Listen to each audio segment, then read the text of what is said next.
Hey guys, I'm Chris, And I'm Mike. and welcome back to this week's No Limits, the Thriller Podcast.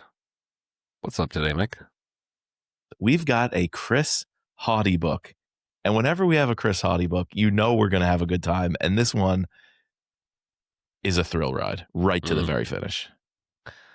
Yeah. We've covered all of his books so far, including his novella. Yeah. What is it, 4 Haley Chills? Four and a Four half Haley Haley Chills? Chills. Plus the novella.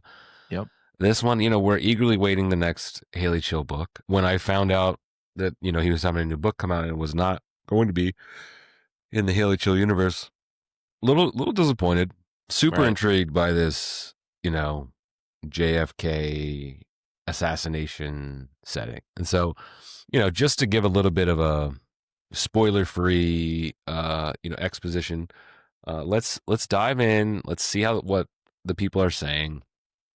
So Amazon, it's got a 4.0 rating. Goodreads 3.8. Interesting. Both of them are low numbers of ratings. So it's surprising. It is surprising considering that most of the authors, like, Brad, Mitch, Don, generally those books, unless they're like tankers, are above 4.0s. Yeah.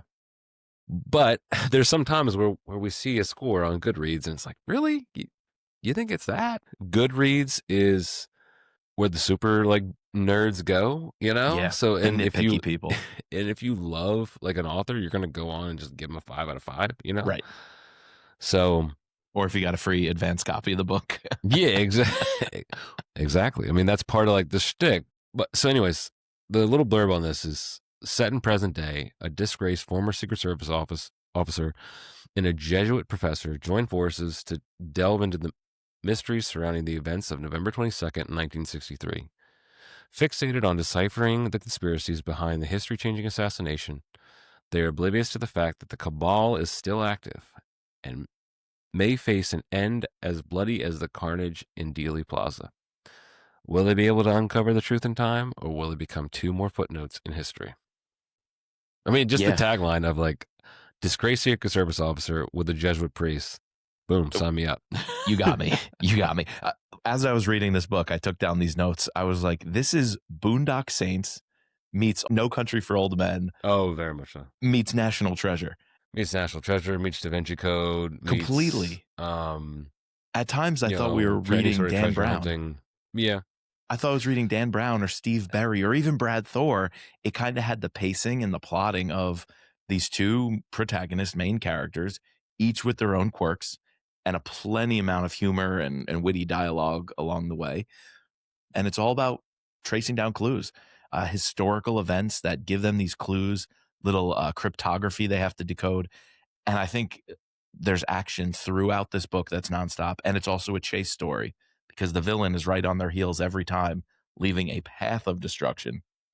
And so I don't think it deserves those low ratings on Amazon and Goodreads.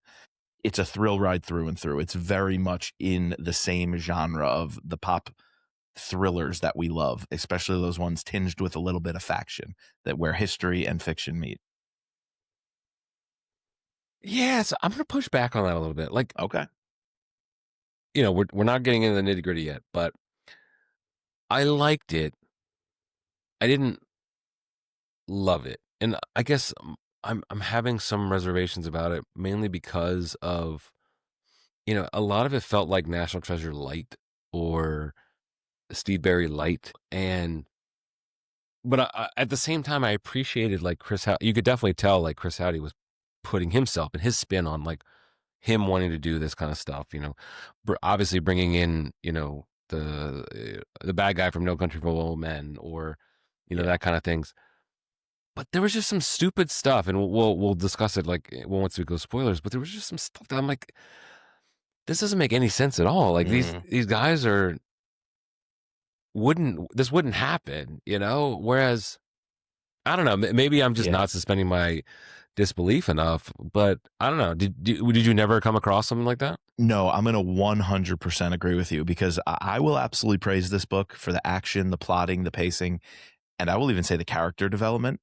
I think all of that was done very well for this pop fiction thriller genre. It almost is very much like a summer beach read kind of style. So I think that's all done really well and in the vein of the what the audience expects in a thriller. I'm 100% going to agree with you. The buy-in and the believability of some of it, it's just utterly ridiculous. So Yeah. while it's the best of a Brad Thor, Steve Berry, Dan Brown on, I feel, the action and the plotting and the sequencing, I will say it's the worst of each of those authors in terms of the believability. The codes are just wild. The, kind of how they get themselves out of situations are utterly ridiculous and wild and unbelievable. Wild. So I'm going to agree with you. I have a lot of gripes about this book, but I'm also going to find the positives because it is a joyride reading it if you're willing to, like you said, suspend the disbelief and go along for the ride. I definitely enjoy, I mean, if you guys listen to us, you know that we're two conspiracy nuts. So, excuse me, this is right up our alley. Exactly. I think that's what, like, if this was just something else, like wasn't like JFK, I don't know how much I would have enjoyed it. But I loved like this take on the assassination in modern day. I love the Howdyisms. We didn't get many until the very end. The spoiler alert, but not that we're saying what they are, but I did miss that. Find myself missing that. If you guys aren't familiar, a lot of times Chris Hauty will do. I mean, because he's a screenwriter, right? Yep. And so typically when you're screenwriting, you write a lot of stuff that doesn't actually get said on screen. It's meant to give like an actor like direction stuff. So a lot of times when the last time you see a character, he'll give you his entire backstory, like in one like foul swoop, Backstory and future story though, and future story. No, that's what I meant. Foreshadowing, like future yeah. story. Like you find out like what goes on. I do love the extemporaneous details though about someone's background, like even just that woman at the motel, a few of the cops along the way, and there's a payoff at the end, and there's a big scene where you see a lot of those individuals and get to see what became of their story. So I love this kind of future forward that Chris Hauty does. And the last thing we'll leave you with before we get into the big spoilers, the number one Hautyism, the twist. Guys, a shocking ending to this one, a twist nobody saw coming. Yeah. A double Hauty twist. He's the master of it. I'm going to guarantee some of those comments that went lower than 4 out of 5, guarantee you they didn't finish the book. Didn't get to the twist. They did not get to the twist and the payoff, and that's. It's a Hautyism, right? It is. I mean, and I don't know if like do all of our books have like all of our books don't have a twist. They have like maybe like a subtle like change, like where you the protagonist like figures something out. Sure. But Hauty always has like some like 180, like just gonna mind blow you at the end. And as soon as we got there, I was like, oh yep, that's it. And you texted me immediately. I think the difference with him too is he does it in a way that's so subtle, like you said, but when you go and reread it, I bet it's just an absolute pleasure to be like, how did I miss that? How did I miss that?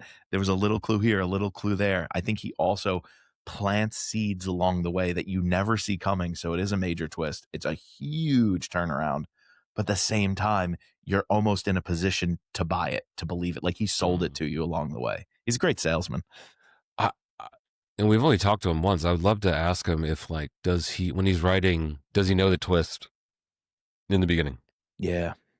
Like, is it, and then he writes around it, or as he's writing, he's figuring out what the twist will be, Yeah. I feel like that would be harder, but than knowing what you wanted, like, you start with a twist and then you like sort of build the story around that. But and then what does your editing process look like? If exactly. Because then you can go back once you have that, then you can go back and start, sort of filtering it in, right? Prepping it. Yeah.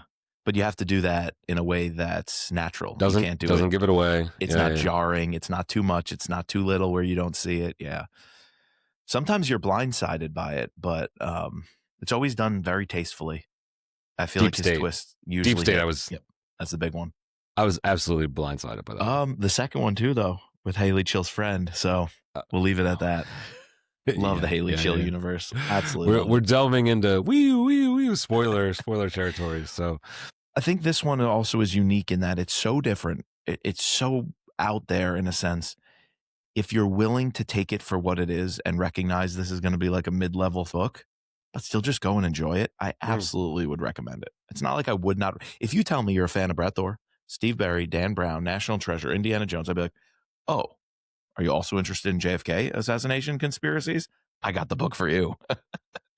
Was I disappointed that I spent 9 hours listening to this book? No, Not at all. not at Not all. at all. All right. Well, we can't leave without thanking our patrons.